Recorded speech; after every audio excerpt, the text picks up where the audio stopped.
Então, boa tarde, gente. Eu sou o Vitor Colombo e hoje a aula vai ser sobre programação dinâmica.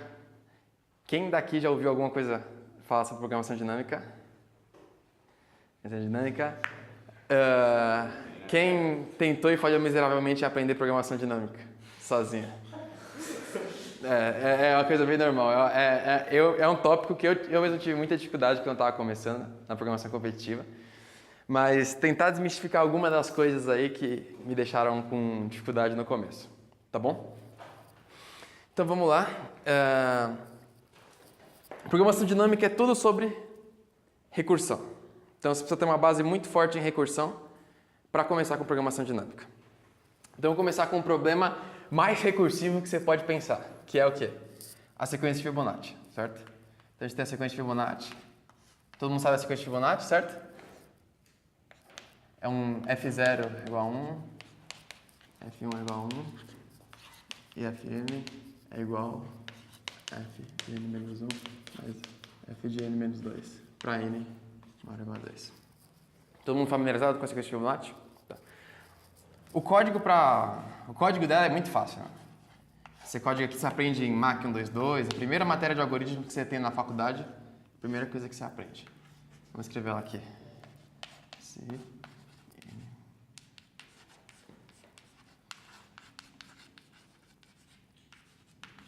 Se não,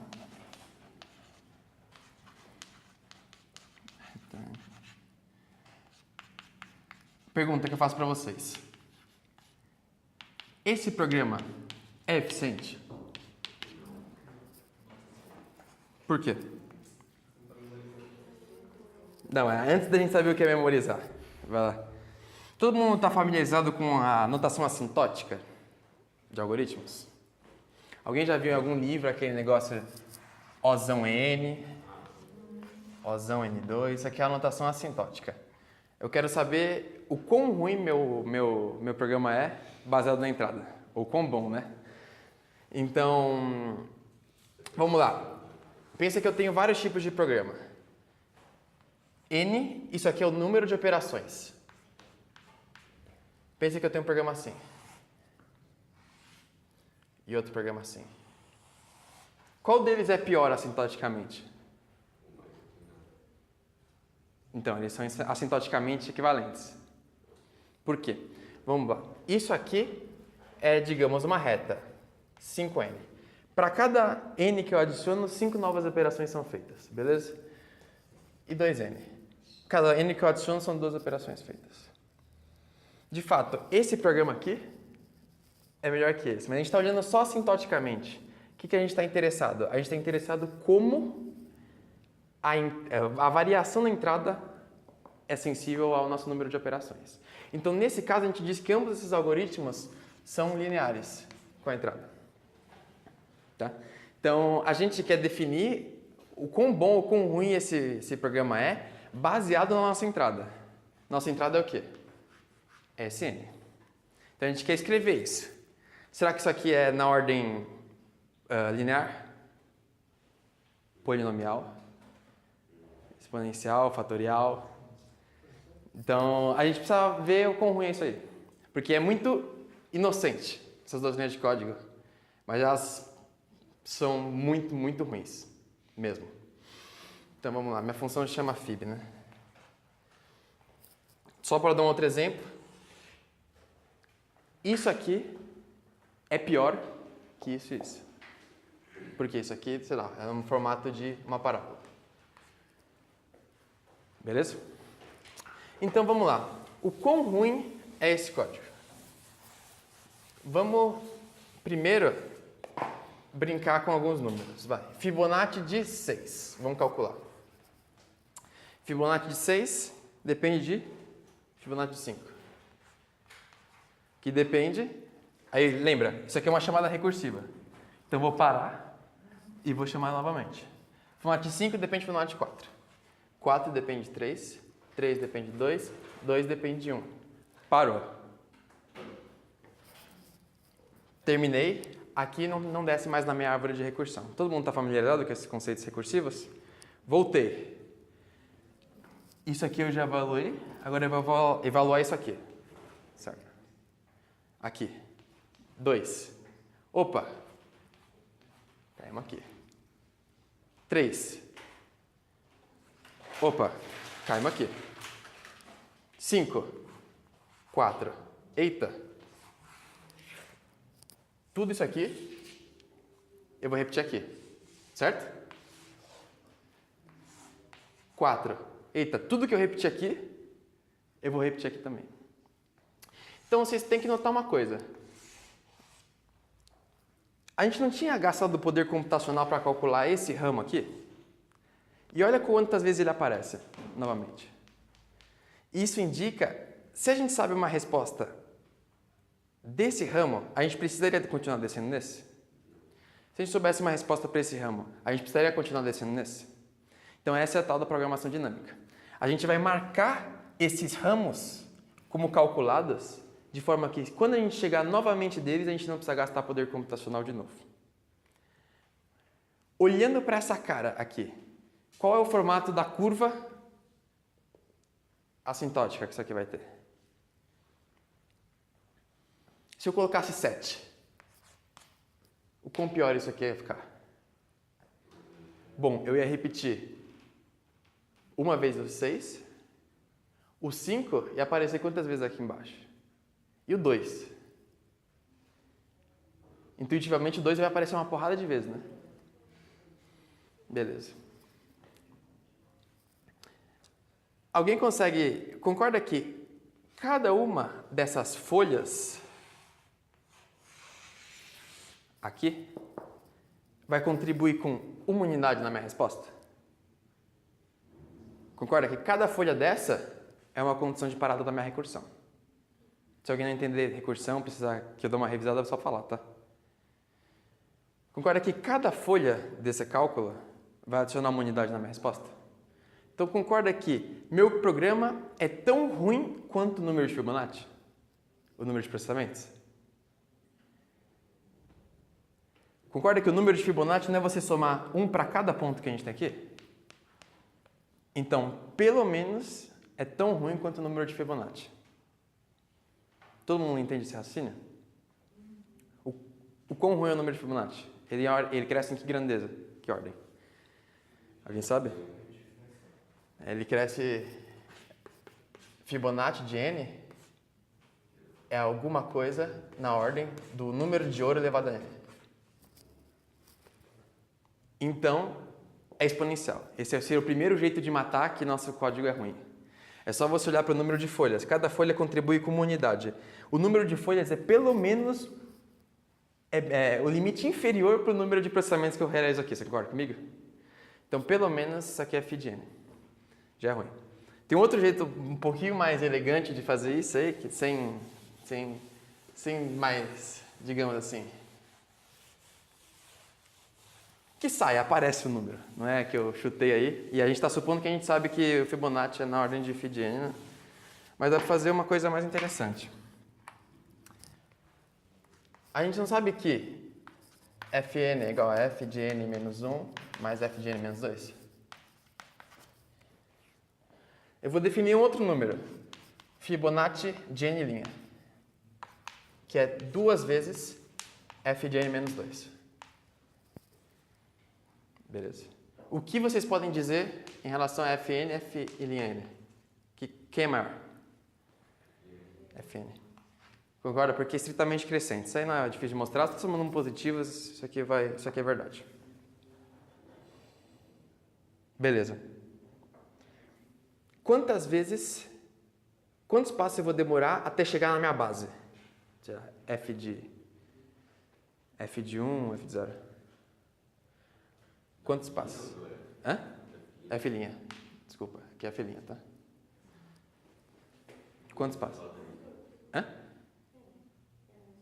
Não, n sobre 2.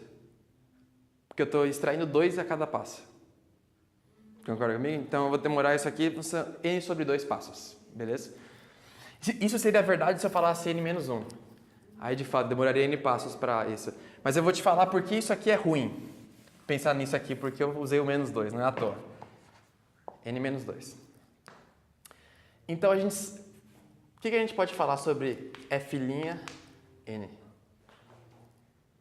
que isso aqui é alguma coisa na ordem de 2 vezes 2 vezes 2 vezes 2. Quantos passos vai rolar aqui? 2 é n sobre 2. Ou seja, a gente já matou que uma sequência menor que a nossa é também exponencial. Então, fechou. A gente já sabe que o nosso código é ruim. Por que a gente não podia fazer que nem a Bia falou? F duas linhas de n é 2 vezes f n menos 1, 2 linhas. Ah, beleza, diminui de 1 em 1, então isso aqui é na ordem de 2 elevado a n. Fechou. Por que isso aqui eu não posso usar esse resultado? É o limitante superior. Isso é fraco, entendeu? Se isso aqui é o limitante inferior e ele já é grande, a gente pode parar. Mas é uma boa observação isso aí. Beleza. Todo mundo entendeu isso aqui? Eu só estou querendo provar que meu programa é ruim. Antes de rodar. Se você for rodar isso aqui, você vai perceber que a partir de 25 isso aqui não vai funcionar mais. Você pode provar empiricamente que... Mas antes que você ache que você não sabe programar, tem um limite matemático que te impede de fazer um programa rápido. Beleza. Então, vamos agora melhorar isso aqui. Vamos usar aquela técnica de, se a gente chegar num ramo que a gente já sabe a resposta, a gente pode parar. Beleza? Como a gente vai fazer isso?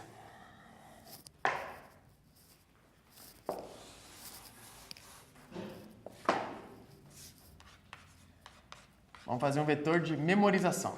Lembra, programação dinâmica é igual a memorização. Então, eu vou definir aqui um máximo. Memo, não meme. Sacanagem. Meme é complicado. E eu vou fazer uma inicialização dele.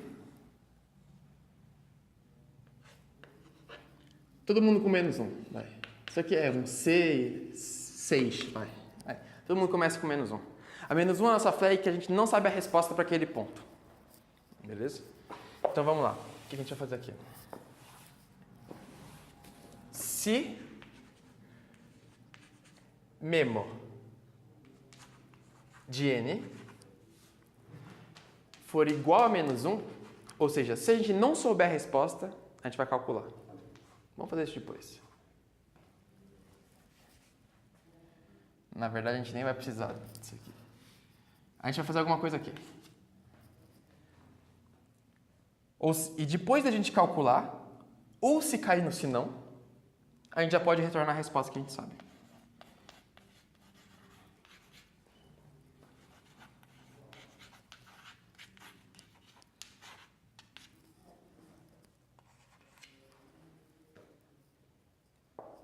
Como a gente calcula a resposta de n? A resposta de n é igual a quanto? Fib de n menos 1 mais Fib de n menos 2. Uma coisa que faltou aqui, que era uma linha essencial lá no nosso tipo de programa. Caso base. Aqui a gente esqueceu.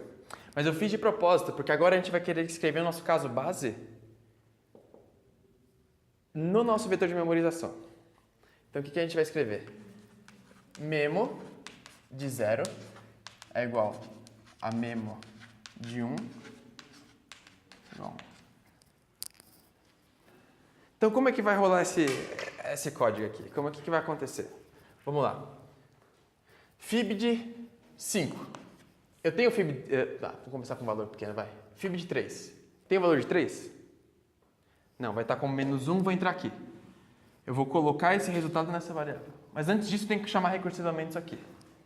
Chamei 2. 2, não tem o resultado, eu peguei e vou chamar isso aqui. 1. 1 eu tenho o resultado?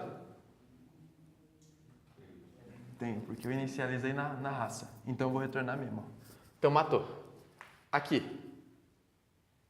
Já tenho. Matou. Voltei. Ainda falta calcular n menos 2. Certo.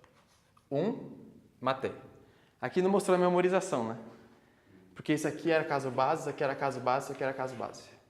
Mas vamos fingir que isso aqui foi uma chamada do 4. Vamos chamar para o outro lado. 2.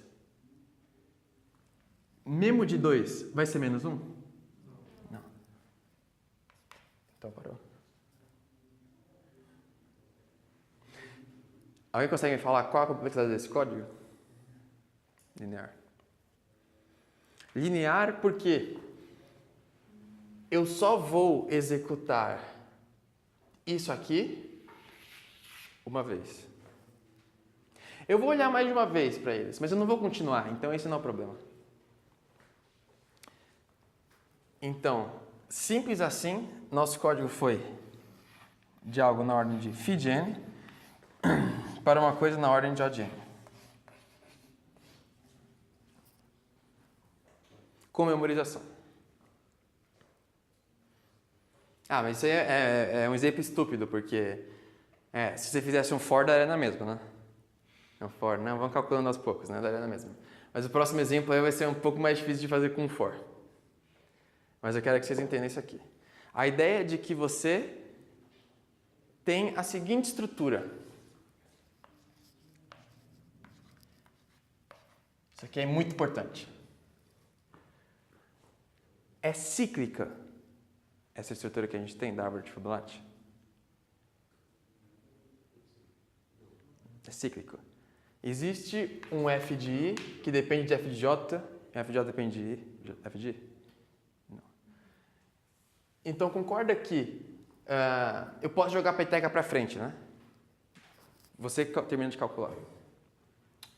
A gente vai ver que para programação dinâmica não é necessário que seja uma árvore.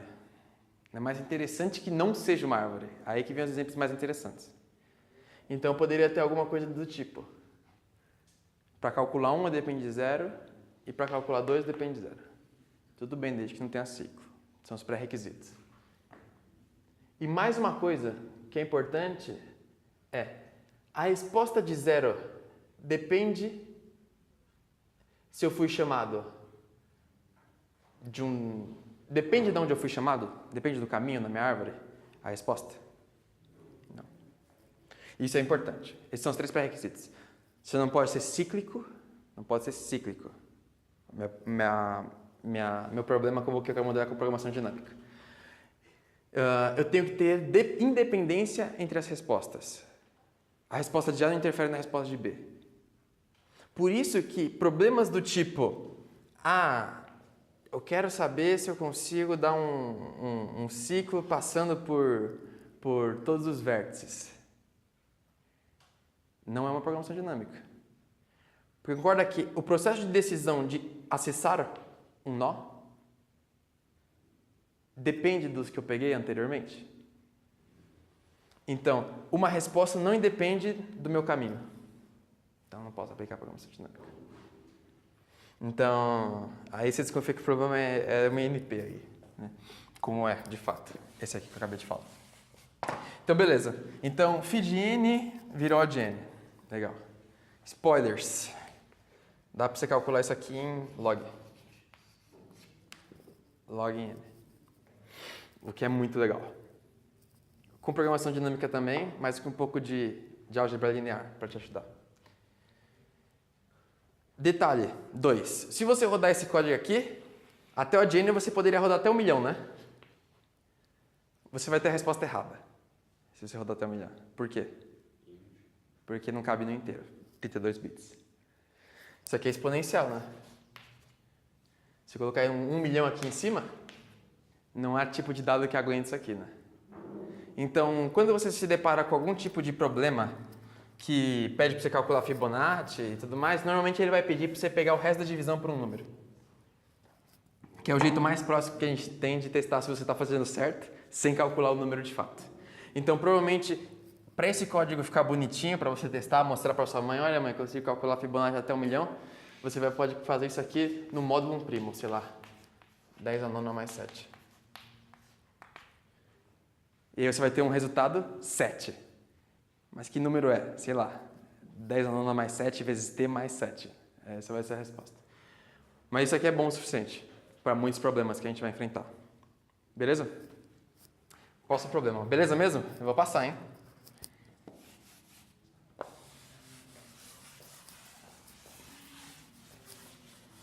Problema do troco.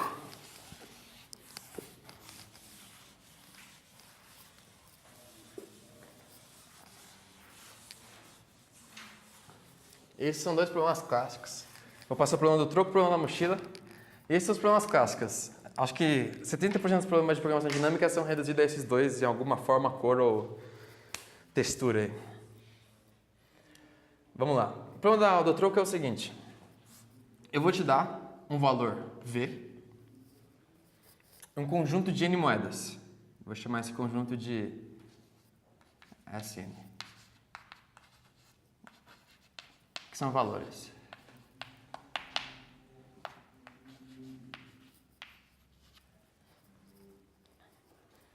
E eu quero saber o seguinte. Eu vou te dar um valor V, um conjunto de N moedas,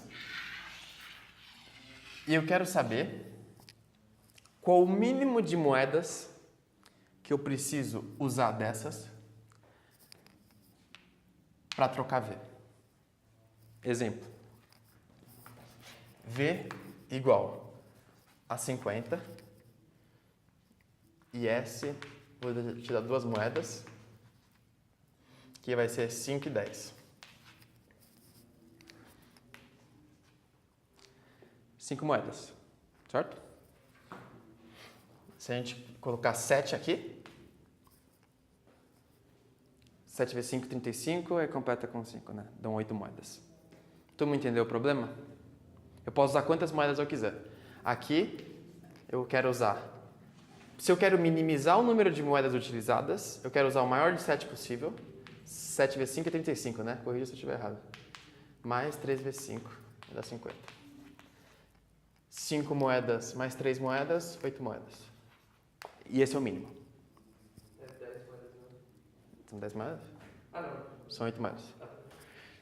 E se eu, sei lá, tiver isso aqui e 3, a resposta vai ser 5 vezes 10, 10 moedas. Beleza? A primeira ideia que todo mundo tem, principalmente quem não tem a técnica, né? É tentar colocar o guloso, né? Não, pegar a maior moeda possível sempre. Isso aí é muito fácil de quebrar. Vamos quebrar aqui rapidinho.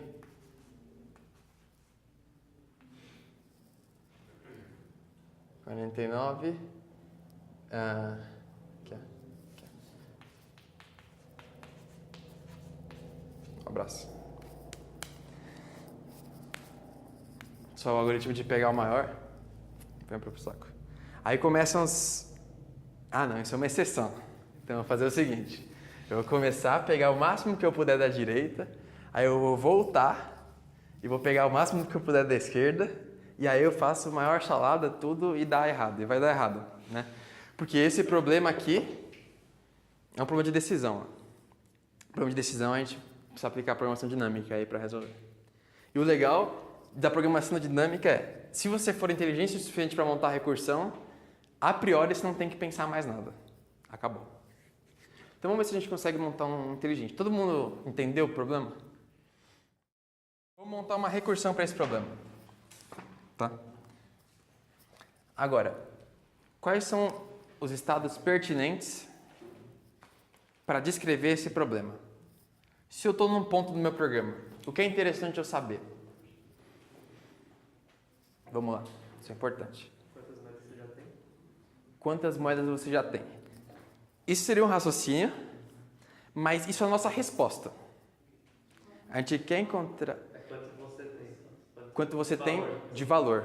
Perfeito. Então você precisa saber que esse é o principal fator restritivo, é o seu valor. Então você tem que ter ele com você. Então, seja lá a função recursiva que a gente for bolar, ela vai retornar um inteiro, que é o mínimo de moedas, né? E a gente vai ter que passar o valor. Sei lá, o valor acumulado, digamos assim. E agora? Tem mais uma coisa.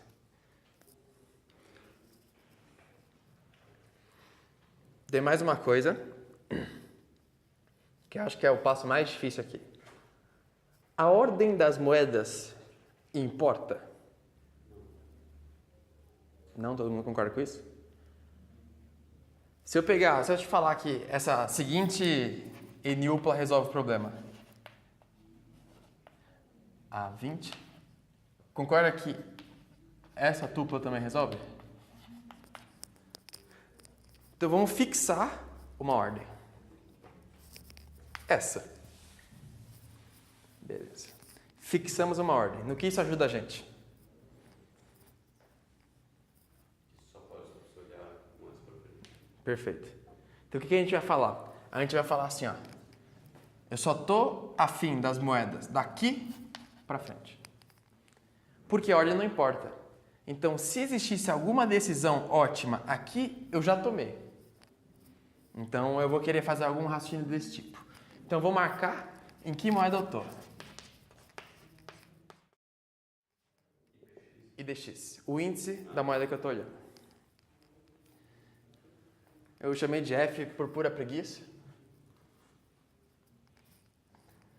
Note que aqui você poderia ter falado uma série de coisas para colocar nesses estados. Eu poderia manter um vetor de moedas que eu já usei, passar um vetor de moedas restantes. Por que a gente tem que tomar precauções para não mandar essas coisas? Não é de estourar a memória. É que isso aqui nem é passível de ser colocado como índice de um vetor. Né? A gente não vai criar um vetor de memorização?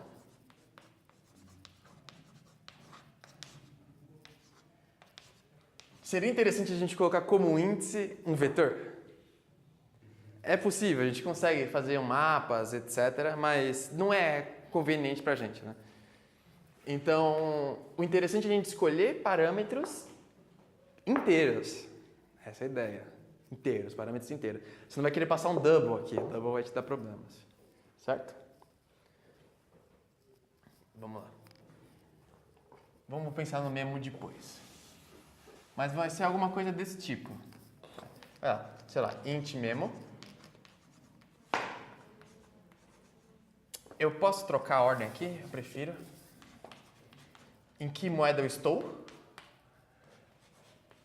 E o valor restante. E aqui eu tenho o máximo número de moedas, max n, e o máximo valor, max v. Novamente, a programação dinâmica entra aqui. Se eu não tiver resolvido esse problema,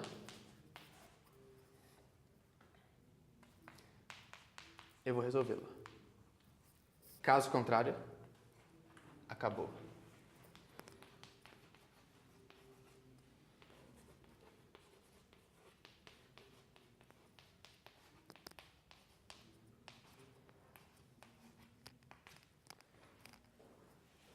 Beleza. Como a gente calcula essa resposta? A minha resposta vai ser a mesma coisa que... Quais são as opções? O que eu posso fazer a cada momento?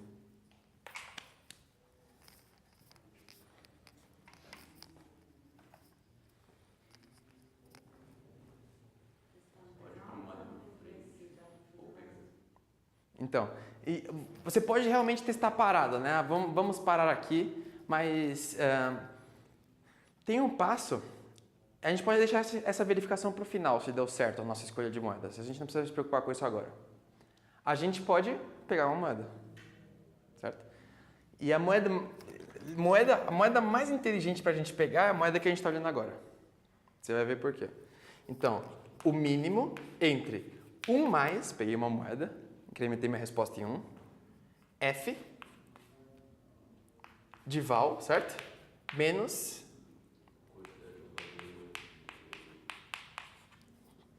Beleza? Então, basicamente, eu tinha um... Então, depende. O significado disso aqui para vocês, o que vocês preferem? Que seja o valor restante ou o valor que eu tenho? Fica a critério. Restante? Você escolhe a negócio. Vocês querem que val seja o valor que falta para eu trocar ou o valor que eu já troquei? O valor restante, tá bom. Então, se o valor restante é negativo. Beleza? Então, quero trocar aqui. E aqui? O que eu coloco aqui? Lembra o significado. Eu tenho um conjunto de moedas, A e DX mais um. Eu estou nessa moeda trocando V. Peguei uma delas. Então, inicialmente no problema, é permitido pegar múltiplas moedas? Tem algum limite no número de moedas? Então, o correto é continuar aqui, cara. Porque eu posso pegar mais uma dela. Todo mundo entende espaço? Isso aqui é importante.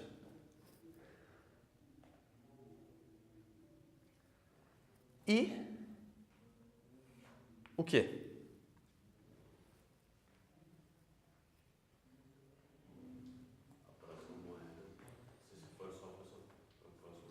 É bom pegar essa.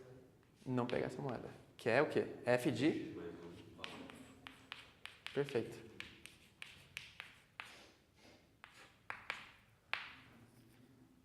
Isso resolve o problema do troco. Você vê que isso aqui é o mais matemático que você pode chegar, né? Isso aqui é uma recorrência pura, né? Pouco de computação está envolvida aqui, exceto que você chamar essas estruturas de maneira avulsa, produz uma árvore exponencial de recursão, enquanto você colocando elas num vetor, você preserva as suas respostas. Observações. Casos base. Os casos base aqui são um pouco complicados de você fazer. Não, nem são complicados, né? Vamos lá. Primeiro, como eu vou chamar essa função para printar minha resposta? F do quê? Primeira coisa.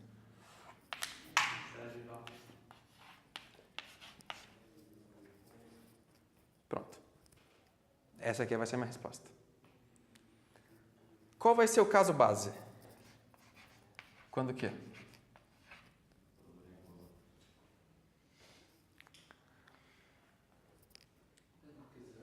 Hã? Porque eu estou na 0ª moeda. Ah, desculpa. É que eu indexei de 1 aqui, né? Aqui eu indexei de 1. Posso indexar de 0? Mais notacional. Porque eu estou na 0 moeda para frente com o valor V para trocar. É tudo convenção, entendeu? Eu posso convencionar que isso aqui é olhando de dx para trás. Posso falar que o val é quanto eu já troquei, quanto falta, mas já tem só essa convenção. A única coisa que vai mudar são os sinais ali. Mas tem. Então eu estou olhando da 0 para frente, ou seja, todas, trocando V. Ou seja, tenho tudo para trocar ainda, não fiz nada. Casos base. Agora que começam as enrolações, né? Quando eu dou essa aula para os meus alunos, sempre vai, não, quando você tiver você tiver numa moeda e a moeda for igual ao valor seu, já é 1, porque esse é o ótimo, tal. Fazer de um jeito direto. O que significa eu estar na enésima moeda, agora que eu estou indexando de 0? O que é estar na enésima moeda? Já passou por todas. Então isso aqui eu estou olhando o conjunto vazio. O conjunto vazio e qualquer valor Vzinho maior que 0. O que significa? Não consegui. Falhei na minha missão. Agora que vem a parte forte, né? Isso aqui é truque de implementação. Vocês poderiam tratar tudo isso aqui com ifs. Eu quero retornar algo que seja com certeza subótimo fazer. Concorda que se fazer essa chamada cai num caso impossível, eu quero desconsiderar essa resposta? Qual o valor legal para a gente colocar aqui para o mínimo desconsiderar essa parcela? Infinito.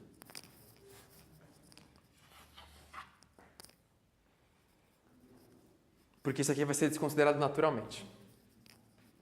Beleza? Tome cuidado com esse infinito. Tá? Se você escolher o maior inteiro possível e somar um aqui, você vai ter problemas. Isso. Então tome cuidado com esse infinito. Mas tem um caso bom, né? Tem que ter, né? Se toda caso base retornasse infinito. Se eu tiver um conjunto vazio de moedas mais 0 de troco, Quantas moedas eu preciso fazer isso? 0.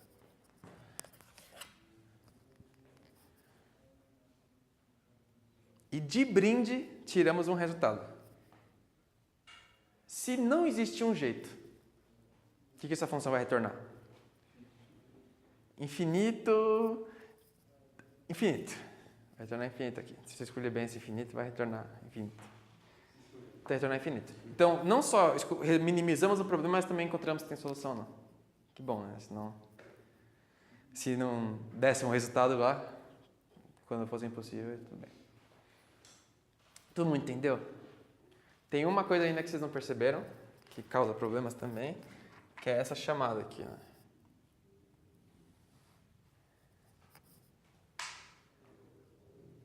O que pode acontecer com isso aqui? Negativo. Não temos nenhuma restrição entre val e s de dx, né? O truque para lidar com isso aqui é o que eu faço como não dá para colocar essa base na recursão e eu não gosto de ifs, o que eu faço?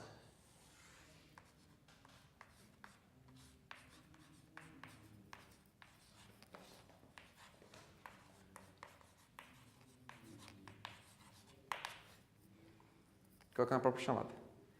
Mas só porque eu não gosto de if. Isso aqui é o menos elegante que dá para fazer. Mas aí fica só um mínimo. Pá, a função. Tudo bem até aqui? Tudo certo? Todo mundo digeriu aí, entendeu? Então vamos ver se isso aqui respeita as nossas hipóteses para fazer programação dinâmica. Isso aqui é cíclico? Não, e por quê? Tem uma resposta que mata. Sim. Isso aqui é cíclico porque, embora isso continue o mesmo, isso diminui. E se isso fica o mesmo, isso aqui aumenta. Ou seja, eu sempre estou fazendo isso aqui, ou indo para, sei lá, se isso aqui é o IDX, isso aqui é o val, eu sempre estou fazendo ou isso, ou esse. Então eu nunca vou fazer isso aqui. Então é um jeito bem visual de vocês perceberem que não é cíclico. Tem dependência entre as respostas? Eu trocar com as moedas aí mais aí mais 2, depende de quais moedas eu escolhi aqui atrás. E trocar um valor, sei lá, velhinho aqui. Não sei o que aconteceu para trás. Se eu tivesse alguma restrição do tipo, se eu uso essa moeda, eu não posso usar uma outra. Se eu colocasse uma restrição do tipo, se eu usar a moeda aí, eu não posso usar a moeda aí mais K, onde K eu dou.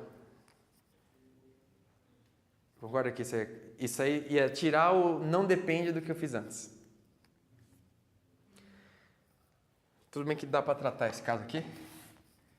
Mas, então, quando eu estou aqui, não importa quem me chamou, de onde chamou, etc. É um subproblema. É tudo sobre resolver subproblemas. Eu diminui até chegar nesse caso, que é resolver para o conjunto vazio, que todo mundo sabe. E transicional. Beleza? E agora a gente vai resolver outro problema de graça. Knapsack problem. O problema da mochila. Eu vou te dar agora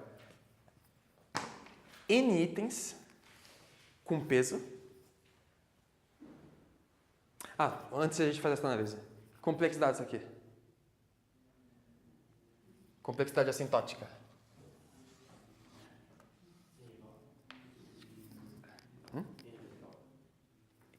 N vezes V. Isso.